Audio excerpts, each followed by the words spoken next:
پیارے اسلامی بھائیوں، یاد رہے کہ دنیا سے جانے والوں کو یاد رکھنا چاہیے۔ آہستہ آہستہ یہ رسم بھی ختم ہوتی جا رہی ہے، بات بھی کم ہوتی جا رہی ہے۔ آپ دیکھیں کہ کتنے لوگ ہیں جن کے ماں باپ چلے گئے ہیں اور وہ سوچیں کہ وہ کتنا انہیں یاد کرتے ہیں، اور جب یہ بے رخی یہ دنیا دیکھتے ہیں، یہ نئے رنگی یہ دنیا دیکھتے ہیں، لوگوں کا بھول جانا دیکھتے ہیں، تو مزید دل پر ایک چوٹ لگتی ہے کہ یار جب میں چلا جاؤں گا، جب ہم چلے جائیں گے، تھوڑے دن تک، تھوڑے مہینوں تک، ہو سکتا ہے 1 آدھ سال تک کوئی یاد کرے گا، اس کے بعد کسی کا کچھ رکتا نہیں ہے، دنیا چلتی رہتی ہے۔ وہ کہتے نا، ایک قبر پر ایک کتبہ لگا ہوا تھا، مجھے لگتا تھا میں اہم تھا اور یہی میرا وہم تھا۔ ہمیں لگتا ہے میں بہت اہم آدمی ہوں، میرے جانے سے بڑا فرق پڑ جائے گا، میں نہیں ہوں گا تو بہت لوگوں کو امپیکٹ کریٹ ہوگا۔ یہ بھول ہے ہماری۔ دنیا پہلے سے چل رہی ہے اور اب بھی چلتی رہے گی۔ اب تو اور بے رخی ہو گئی ہے۔ پہلے چلے لوگ ماں باپ کو، مرنے والوں کو بہت یاد کرتے تھے، جیسے جیسے دن گزرتے جا رہے ہیں لوگوں کے بس صرف گھر والے، چونکہ وہ بہت کلوز ہوتے ہیں، ان کو شاید یاد زیادہ رہتا ہے۔ باقی دوست احباب دنیا والے تھوڑے عرصے کے بعد سب کی اپنی زندگی ہے، سب کا اپنا معمول ہے۔ یہ ہم سب کو احساس دلاتا ہے کہ میں اور آپ بھی جائیں گے اور پھر شاید دنیا میں یاد کرنے والا کوئی نہیں ہوگا۔ لیکن ہم کچھ ایسا کر کے کیوں نہ جائیں کہ کوئی یاد کرے یا نہ کرے، کوئی ثواب پہنچائے یا نہ پہنچائے، میں خود ایسا کر کے جاؤں کہ مرنے کے بعد قیامت تک مجھے خود ہی قبر میں ثواب ملتا رہے۔ اصل عقل مندی یہ ہے، جو دوسروں کے آسرے پہ جیتے ہیں نا کہ میرے مرنے کے بعد بچے ایصال ثواب کریں گے تو دوست کریں گے۔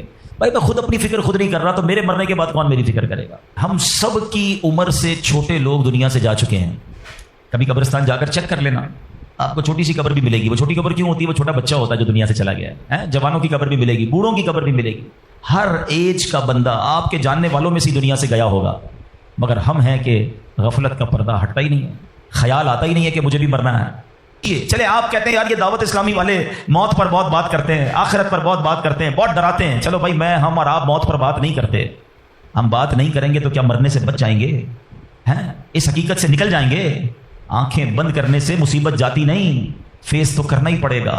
تو آج انشاءاللہ مختصر سے وقت میں ہم سب کی زندگی کی سب سے بڑی جو حقیقت ہے نا، وہ ہے موت۔ آج اس پر کچھ بات کرتے ہیں۔ اللہ کرے کہ آج کا بیان ہم سب کے دلوں سے غفلت کا پردہ ہٹائے اور ہم اپنی موت کی تیاری کرنے کی کوشش میں لگ جائیں۔ امام محمد غزالی علیہ رحمۃ اللہ الوالی لکھتے ہیں کہ بنی اسرائیل کا ایک بڑا مغرور شخص تھا، بڑا ایروگنٹ تھا، بڑا اس کا کر و فر تھا۔ ایک بند کمرے میں بیٹھا تھا، اچانک ایک شخص کمرے میں داخل ہوا اور اس مغرور شخص کی طرف لپکا۔ تو وہ بڑا تکبر والا آدمی تھا، وہ بڑا غصے میں آ گیا اور کہتا کہ تم ہو کون؟ میرے کمرے میں آ کیسے گئے؟ تمہیں آنے کی اجازت کس نے دی؟ تم جانتے نہیں میں کون ہوں؟ جو اندر آنے والا شخص تھا وہ کہتا مجھے اس گھر کے مالک نے اجازت دی ہے، اور میں وہ ہوں جسے کوئی دربان روک نہیں سکتا، میں وہ ہوں جس کو کسی سے اجازت لینے کی ضرورت پڑتی نہیں ہے، مجھے کسی کا دبدبا ڈرا نہیں سکتا، نہ ہی مجھ سے کوئی مغرور اور سرکش شخص بچ سکتا۔ اب جیسے ہی یہ باتیں سنی نا تو مغرور شخص جو تھا وہ ڈرنے لگا، وہ کانپنے لگا، وہ گھبرا گیا۔ وہ کہتا ہے کہ آپ تو ملک الموت معلوم ہوتے ہیں، کیونکہ جس کو کوئی نہیں روک سکتا، جس کو کسی کی اجازت کی ضرورت نہیں ہے، جس کو کسی کا دبدبا کر لو فر ریزسٹ نہیں کر سکتا، وہ ملک الموت کے سوا تو کوئی نہیں۔ لگتا ہے آپ ملک الموت ہیں؟ تو فرماتے ہاں میں ملک الموت ہوں۔ اب وہ شخص تو بڑا گنہگار تھا، وہ رونے لگا، چیخنے لگا کہ حضور تھوڑی سی مہلت دے دیں، کچھ نیکیاں کر لوں، توبہ کر لوں، اللہ کو راضی کر لوں، ابھی میری روح قبض نہ کریں۔ ہائے ہائے، ملک الموت فرماتے تمہاری سانسیں پوری ہو گئی ہیں، اب تمہیں کوئی ٹائم نہیں ملے گا۔ اگر تم نے، وہ پوچھتا ہے حضور مجھے کہاں لے جایا گا مرنے کے بعد؟ فرمایا اس مقام پر جہاں تو نے اعمال بھیجے ہیں، اس گھر کی طرف جو تو نے تیار کیا ہے۔ وہ شخص کہے گا حضور میں نے تو کوئی گھر تیار نہیں کیا، کوئی نیکی آگے نہیں بھیجی۔ ملک الموت فرماتے ہیں پھر تمہیں بھڑکتی آگ کی طرف لے جایا جائے گا، جہاں تمہارے گوشت پوشت وہ آگ نوچ لے گی۔ یہ کہہ کر ملک الموت نے اس شخص کی روح کو قبض کیا، اس کے پورے گھر میں کوحرام مچ گیا، گھر والے رونے لگے۔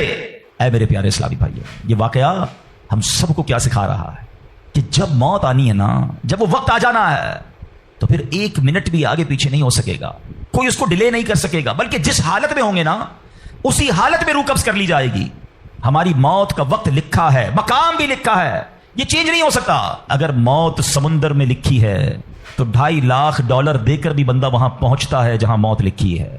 اگر موت کشتی سے ڈوب کر ہونا لکھی ہے تو 22 لاکھ دے کر بھی سینکڑوں لوگ ہمارے وطن سے جاتے ہیں اور ان کی موت یورپ کے سمندر میں جا کر ہو جاتی ہے۔ اللہ پاک جو بھی ان میں مسلمان ہیں سب کی مغفرت فرما، مگر میں نے اور آپ نے اس سے عبرت کیا لی کہ بندہ وہاں پہنچے گا جہاں اس کی موت لکھی ہوئی ہے۔ ایک بار حضرت سلیمان علیہ نبینا علیہ الصلوۃ والسلام کی بارگاہ میں ایک شخص بیٹھا تھا، آپ کی بارگاہ میں ملک الموت آئے اور اس شخص کو ذرا گھور کے دیکھنے لگے, واپس چلے گئے. وہ شخص کہتا حضور یہ کون تھے جو آئے تھے اور مجھے گھور کے دیکھ رہے تھے؟ فرمایا یہ ملک الموت تھے. کہتا حضور لگتا ہے میری روح قبض کرنے والے ہیں, آپ مہربانی کریں, آپ کی تو ہوا پر حکومت ہے, آپ ہوا کو حکم دیں کہ ہوا مجھے اڑائے اور مجھے ہندوستان لے جائے. حضرت سلیمان بیت المقدس کے علاقے میں رہتے تھے نا, آپ نے وہ حکم فرمایا, ہوا نے اس بندے کو اٹھایا اور ہندوستان پہنچا دیا. کچھ دنوں کے بعد پھر ملک الموت آیا حضرت سلیمان علیہ السلام کی بارگاہ. آپ نے فرمایا تم میرے ساتھی کو کیوں گھور رہے تھے جب آئے تھے تو؟ کہ میں حیران تھا کہ میرے پاس یہ لکھا ہوا تھا اللہ کی طرف سے کہ تھوڑی دیر بعد مجھے اس کی روح ہند میں قبض کرنی ہے, اور وہ آپ کے پاس بیٹھا ہوا تھا. اللہ اکبر. حضرت سلیمان نے کہا میں نے تو حکم دیا, اور ہوا نے اسے ہند پہنچایا, اور جب وہ ہند پہنچا تو پرٹیکولر ٹائم پر اسی مقام پر اس کی روح کو قبض کر لیا گیا. ہائے ہائے ہائے, یہ ہے میری اور آپ کی حقیقت. دوڑتے رہتے ہیں, بھاگتے رہتے ہیں, پلاننگ ہے کہ ختم نہیں ہو رہی, فکریں ہیں کہ ختم نہیں ہو رہی, ہر وقت بیٹھے ہیں اگلا پلان کیا ہے, 5 سال کا, 10 سال کا, ایک دکان ہے تو 2 دکانیں, ایک گھر ہے تو 2 گھر, بڑا گھر, ہوادار گھر ہے, نوکری ہے تو کاروبار کرنا ہے, ملک سے باہر جا کر جناب پیسے کمانے, یہی سوچ ہے بس. اس پورے شیڈول میں موت کہاں ہے؟ اس پوری تیاری میں موت کہاں ہے؟ ایک دن ہوگا کہ اچانک اچک لیے جائیں گے. اور آپ کو پتا ہے جس عالم میں اور آپ ہوں گے, بڑی میں اہم بات کرنے جا رہا ہوں. یہ آپ نے دیکھا نا کہ حضرت سلیمان نے حکم فرمایا تو ہند پہنچا, کوئی کشتی میں تھا اس کی موت وہاں تھی, کوئی سمندر پانی کے اندر ہزاروں فیٹ نیچے جانا تو اس کی موت وہاں لکھی تھی. اس کا مطلب تو یہ ہوا کہ میں کہیں بھی کسی بھی مقام پر مر سکتا ہوں, میری موت پتہ نہیں کہاں لکھی ہے. اب ذرا غور کیجئے, ہم سب پتہ کیا چاہتے ہیں کہ موت کے وقت ہم سجدے میں ہوں, چاہتے ہیں نا, اللہ کرے اللہ کے گھر میں موت آئے, کلمہ پاک پڑھتے ہوئے موت آئے, تلاوت قرآن کرتے ہوئے موت آئے, نبی پاک پر درود پڑھتے ہوئے موت آئے, اللہ ایسا کرم کر دے کہ مدینہ منورہ میں موت آئے, گنبد خضرا کے سامنے موت آئے. یہی تصورات ہیں نا, ایک مسلمان چاہتا یہی ہے کہ یار موت آئے تو کسی اچھے عالم میں ہو, کسی بڑی خوبصورت باوضو نیکی کرتے کرتے دنیا سے جاؤں. تمنا تو سب کی یہ ہے. اچھا مجھے ایک بات کا جواب دیں, یہ کیسے ممکن ہے کہ کوئی بندہ صبح سے شام تک نماز نہ پڑھے اور کہے موت سجدے میں آئے, صبح سے شام تک مسجد میں نہ آئے اور تمنا یہ کر رہا ہے کہ مسجد میں موت آئے, باوضو رہتا ہی نہیں ہے تو کیسے امید رکھ رہا ہے کہ باوضو موت آئے, قرآن کھول کر پڑھتا ہی نہیں ہے تو کیسے امید کر رہا ہے کہ تلاوت کرتے کرتے موت آئے. جو صبح شام گالیاں دیکھتا ہے, کیا اس کو ڈر نہیں لگتا کہ گالی دیتے دیتے موت آ سکتی ہے؟ جو شراب پیتا ہے اس کو ڈر نہیں لگتا کہ شراب کے نشے میں موت آ سکتی ہے؟ جو بدکاری کرتا ہے اس کو ڈر نہیں لگتا کہ بے حیائی اور بدکاری کرتے ہوئے موت آ سکتی ہے؟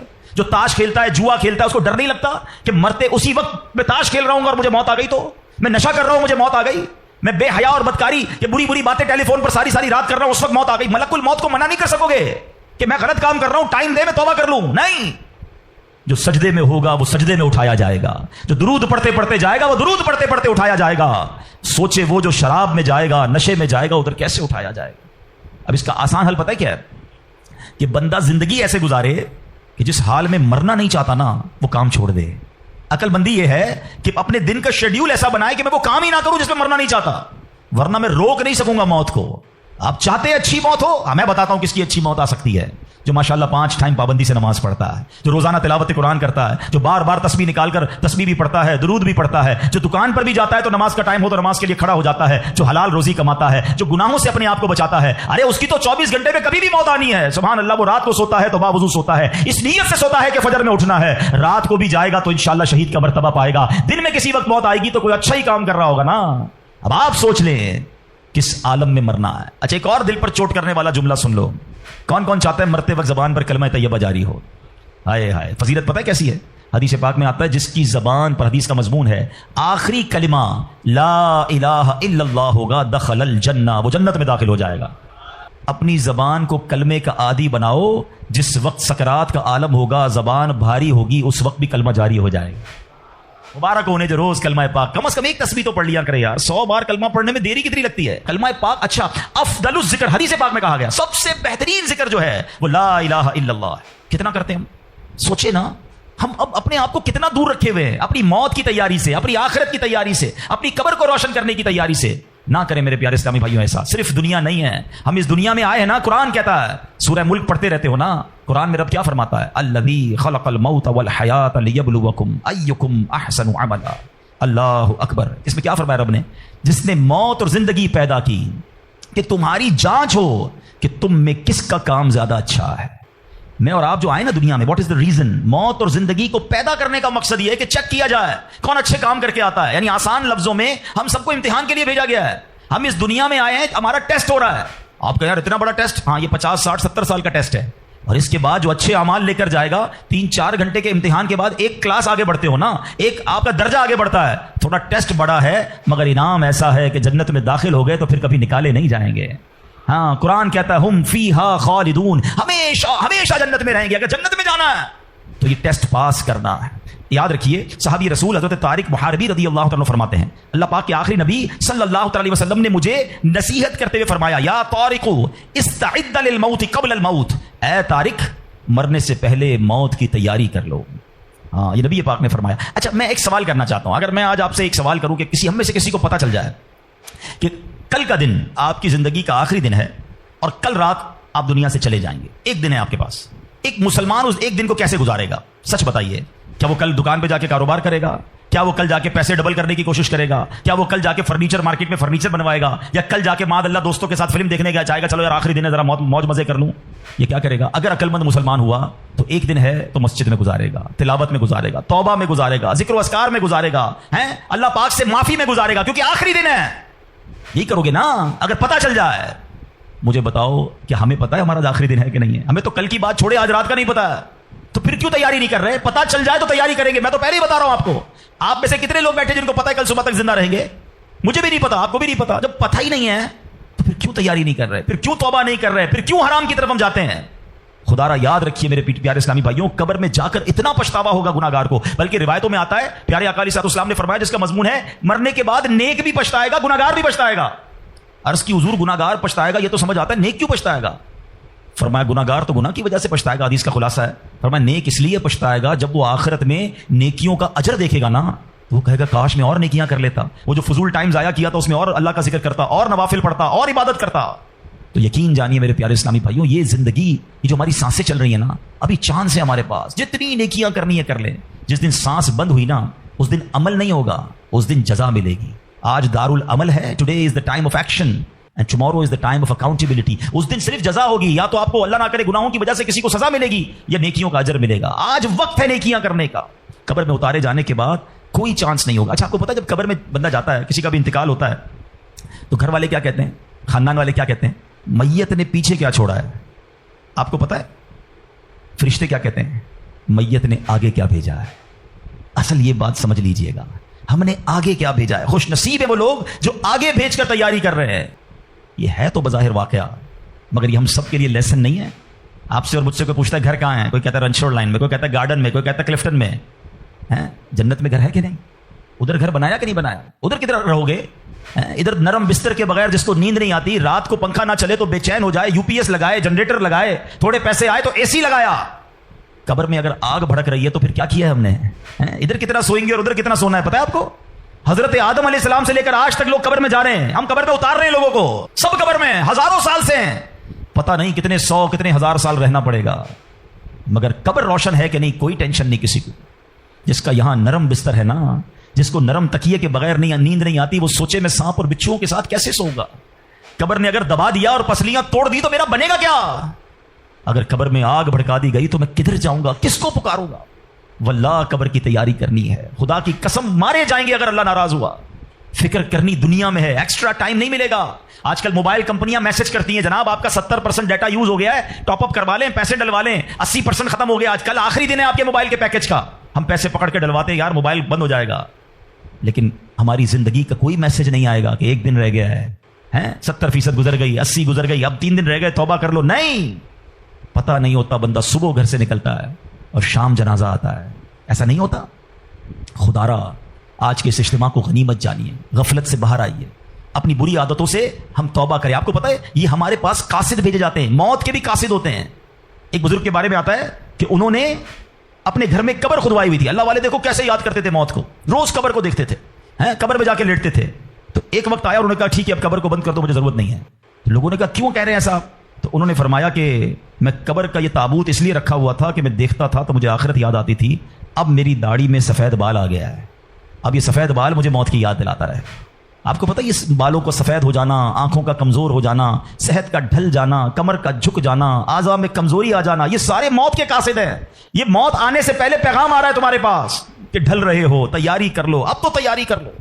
مگر ہم ہیں کہ سمجھنے کے لیے تیار نہیں. ابھی تو میں بڑا جوان ہوں, میں تو بالکل فٹ ہوں, ابھی تو بڑی لائف پڑی ہے یار, ابھی تو انجوائے کرنا ہے, ابھی تو بنانا ہے, ابھی تو بزنس کھڑا کرنا ہے. میں نہیں, کون کہتا ہے بزنس کھڑا نہ کرو بھائی, مگر اس تمام شیڈول میں موت کو بھی تو لے کر آؤ نا, کہ چلا گیا تو ادھر کیا ہوگا, ادھر میرا کیا بنے گا. ایک حدیث پاک ہے, حدیث پاک کا مضمون ہے کہ مرنے کے بعد بک آف ڈیڈ اعمال کلوز ہو جائے گا, ٹھیک ہے, سوائے 3 چیزوں کے. اب آج یہ پلان کرنا ہے, آج اگر بیٹھے ہو نا تو کوئی پلاننگ لے کے جاؤ. آقا فرماتے ہیں مرنے کے بعد اعمال بند سوائے 3 چیزوں کے. فرمایا نمبر 1, انسان کوئی ایسا علم چھوڑ کر جائے کہ اس کے بعد اس علم سے فائدہ اٹھایا جائے. سبحان اللہ, علماء دیکھیں کیا کمال کی شخصیات ہیں, طالب علم چھوڑ کے جاتے ہیں, اپنی کتابیں بھی چھوڑ کے جاتے ہیں, بخاری شریف, ترمذی شریف, نسائی شریف, ہدایہ شریف, اور آئے تو جناب اعلیٰ حضرت امام اہل سنت کے فتاوی رضویہ, بہار شریعت, صدر الشریعہ کی کتابیں سینکڑوں سال سے لوگ پڑھ رہے ہیں. وہ بزرگ چلے گئے دنیا سے, سبحان اللہ, ہر کتاب چھپ رہی ہے, تفسیر چھپ رہی ہے, حدیثوں کی کتابیں چھپ رہی ہے, اور علماء کو ثواب مل رہا ہے. یہ پہلا آپشن تھا. غور سے میری بات سنیے گا, شاید جتنے یہاں بیٹھے نا ہم, اس پہلے آپشن میں ہمارا حصہ نہ ہونے کے برابر ہے. 3 میں سے 1 تو چلا گیا ہمارے ہاتھ سے. میں اس کا حل بتاتا ہوں کہ ہم پہلے آپشن میں کیا کر سکتے ہیں, میں بعد میں بتاتا ہوں. اب آ جائیں دوسرا آپشن, مرنے کے بعد مجھے ثواب کنٹینیو کیسے مل سکتا ہے. آقا علیہ الصلوۃ والسلام نے فرمایا نیک اولاد, جو کہ مرنے کے بعد اپنے والدین کے لیے دعا کرے, ان کے لیے نیکی پہنچانے کا اگر وہ انتظام کرنے والی ہے تو فرمایا یہ اولاد کی وجہ سے اسے قبر میں ثواب ملتا رہے گا. اور تیسرا آپشن میرے آقا نے فرمایا صدقہ جاریہ, کہ بندہ اپنے ہاتھوں سے کوئی ایسا کام کر جائے کہ قیامت تک جو ہے اس صدقے کی وجہ سے اسے نیکیاں ملتی رہیں. اب ان تینوں آپشن میں ہم کیا کر رہے ہیں, اب یہ سوچنا ہے. میں آپ کو مشورہ دیتا ہوں. پہلا آپشن کیا ہے, علم دین. ہم میں سے بہت سارے علماء بن نہیں سکے, مگر اپنے گھر میں ایک عالم تو بنا سکتے ہیں نا. دعوت اسلامی الحمدللہ جامعۃ المدینہ بناتی ہے, دنیا بھر میں بناتی ہے. آپ عالم بنیں یا اپنے بچوں کو عالم بنائیں. آپ کو لگتا ہے یہ بھی نہیں ہو پا رہا, تو کم از کم میرا حصہ ہونا چاہیے, علم دین سے بھی مجھے ثواب ملنا چاہیے. تو پھر عالم دین کی خدمت گار بن جائیں آپ. اس طرح کے مدارس, جامعات جو دعوت اسلامی بنا رہی ہے, بنانے میں یا اس کو چلانے میں اپنا حصہ ملائیں, تاکہ یہ جو دین کا کام کریں گے مجھے وہاں سے بھی مرنے کے بعد ثواب ملتا رہے. پہلا آپشن. دوسرا, نیک اولاد. یہ آج کے دور میں ہے بڑا مشکل, لیکن اپنی اولاد کو ہمیں نیک بنانا ہے, کیونکہ یہ مرنے کے بعد میرے لیے یہی انشاءاللہ دعاؤں کا ذریعہ بنے گی, صدقہ جاریہ کا باعث بنے گی. تو دعوت اسلامی کے مدارس المدینہ ہیں, جامعۃ المدینہ ہیں, اس میں اپنے بچوں کو داخل کروائیں کہ بچہ حافظ بن گیا, عالم بن گیا, تو انشاءاللہ مرنے کی بچیاں اپنے گھر کی اسلامی بہنوں کو عالمہ بنائیں, تو انشاءاللہ یہ ہمارے لیے صدقہ جاریہ کا باعث بن جائے گا. اور تیسرا میں سمجھتا ہوں سب سے زیادہ آسان ہے, کہ وہ میں اپنے ہاتھ سے ہی کر سکتا ہوں, اپنے ہی مال سے کر سکتا ہوں نا, اور وہ ہے صدقہ جاریہ. مشورہ دیتا ہوں, اللہ نے نوازا ہے نا, تو کم از کم ایک مسجد زندگی میں بنا لیں. میرے نبی علیہ الصلوۃ والسلام کے سچے وعدے ہیں, جو اللہ کے لیے مسجد بناتا ہے اللہ اس کے لیے جنت میں گھر بناتا ہے. ہاں, یہ وہ صدقہ جاریہ ہے, بندہ چلا جائے دنیا سے ثواب ملتا رہے گا. اچھا, اگر پوری مسجد نہیں بنا سکتے, مسجد میں حصہ ملا دیں. دعوت اسلامی تو پوری دنیا میں بنا رہی ہے نا, تو یہ تینوں آپشن جو مرنے کے بعد کام آنے والے ہیں. اچھا, صرف مسجد نہیں, یتیم خانہ دعوت اسلامی بنا رہی ہے, شجر کاری پورے پاکستان میں کر رہے ہیں, کتنے نیکی کے کام دعوت اسلامی کر رہی ہے, صدقہ جاریہ وہ کر جائیں, تو انشاءاللہ مرنے کے بعد وہ ہمیں قبر میں ملتا رہے گا. تو بہرحال اللہ کرے کہ آج کے اس اجتماع میں اور آپ یہ سوچنے میں کامیاب ہو جائیں کہ مجھے مرنا ہے, اور مرنے کے بعد مجھے قبر میں پھنسنا نہیں ہے, میں کچھ ایسا کر کے جاؤں کہ قبر میں بھی خوشحال رہوں, ادھر بھی نبی پاک کے جلوے ہوں, ادھر بھی میری قبر جنت کا باغ بن جائے. تو اللہ کرے کہ ہم سب اس سوچ کے حامل بن جائیں کہ مجھے مرنا ہے, اور پتہ نہیں کب مرنا ہے, تو جب بھی مرنا ہے انشاءاللہ کلمے کے ساتھ مرنا ہے.